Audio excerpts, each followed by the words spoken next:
Je suis constamment interrogé par des primo-entrepreneurs qui souhaitent investir en Afrique subsaharienne et me demandent des conseils.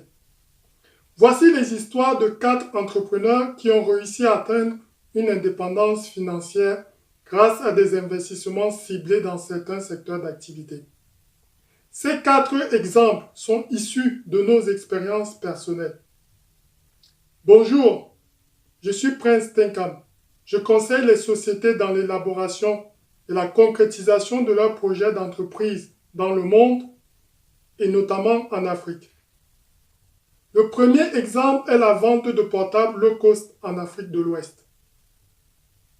En 2005, j'ai rencontré à l'aéroport de Singapour M. Lamine, un commerçant sénégalais autodidacte qui s'était spécialisé dans l'import-export de matériel électronique.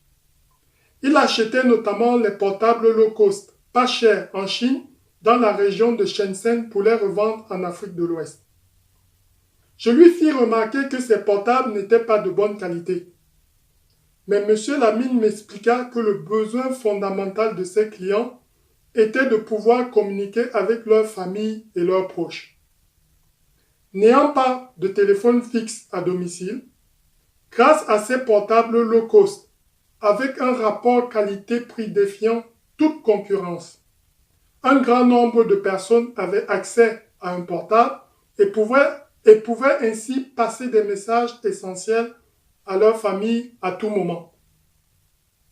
Son affaire était très florissante jusqu'au jour où les opérateurs télécoms décidèrent de se lancer également dans les achats-reventes de portables low cost. M. Lamine fit fortune dans l'import-export des portables. Le deuxième exemple est dans le secteur du transport. M. Wali est un mécanicien et taximan parisien de nationalité tchadienne qui s'est lancé dans un premier temps dans le transport des personnes au milieu des années 90, puis dans le transport des biens fin des années 2000. L'histoire de M. Wali est un exemple de persévérance. Pour aider sa famille, il a monté une affaire dans le transport des personnes entre le Tchad et le Cameroun. En 10 ans, il a acheté 10 mini-cars de 10-12 places à très bon prix en Europe qu'il reparait et envoyait à son oncle au Tchad. Une belle idée qui a permis à son oncle de s'enrichir en lui faisant croire que l'affaire ne marchait pas à cause de soi-disant pannes récurrentes. Lorsque M. Wali décida d'aller voir son affaire au pays, il se rendit compte que son oncle l'avait tout simplement roulé dans la farine. M. Wali a perdu toutes ses économies dans cette affaire de transport de personnes. Mais il a détecté une affaire en or. Une affaire en or. Le transport des biens pour livrer des marchandises, des voitures dans toute l'Afrique centrale. Il a acheté en occasion et à crédit des camions gros porteurs à bon prix au Moyen-Orient et en Europe qu'il expédiait en Afrique centrale. Il décida cette fois-ci de gérer lui-même son affaire. En moins de 5 ans, il avait une dizaine de camions gros porteurs sur les routes des pays de l'Afrique centrale. Une réussite méritée pour un homme au grand cœur. Le troisième exemple est dans l'agriculture, plus précisément la cacao-culture en Côte d'Ivoire en pleine crise politique.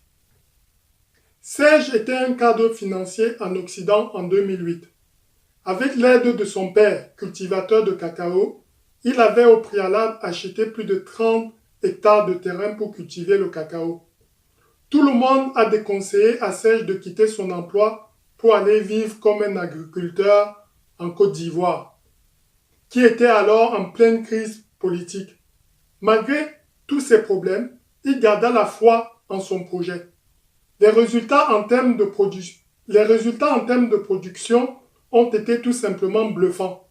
Plus de 100 tonnes de cacao en 2010-2011. Lorsque la crise post-électorale a éclaté en 2010, tout le monde a pensé que Serge allait plier bagages et revenir en Europe avec les expatriés. Ce ne fut pas le cas, car Serge devait honorer les nombreuses commandes de ses clients. Alors qu'il ne s'y attendait pas, Serge réalisa ses meilleures ventes pendant la crise politique. Pourquoi? Tout simplement parce que la Côte d'Ivoire étant un gros fournisseur de cacao sur le marché mondial, l'offre s'est contractée en raison de la crise politique ivoirienne, mais la demande est restée identique. Du coup, les prix ont fortement augmenté de plus de 30%. Malgré les aléas politiques, la guerre, Serge a réussi à moderniser et structurer l'exploitation de son père. Le quatrième et dernier exemple est dans l'immobilier au Cameroun, plus précisément la construction d'immeubles. Florent était un chef de magasin et travaillait dans la distribution en 2012 en France. Il a décidé de construire un immeuble R+3 avec 8 appartements de 50 mètres carrés à Douala dans la capitale économique du Cameroun. Les débuts furent difficiles car Florent faillit se faire arnaquer plusieurs fois dans l'achat de terrain.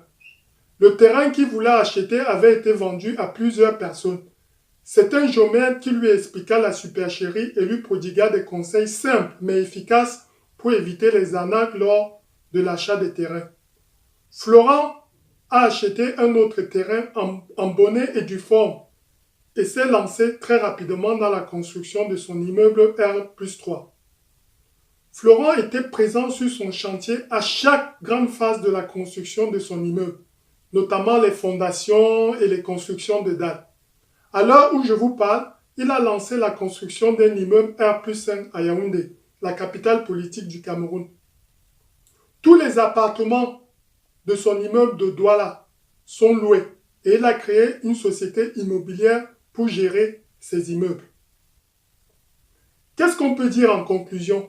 Les 4 exemples que nous venons de voir démontrent que la réussite financière n'est pas réservée seulement à une catégorie de personnes.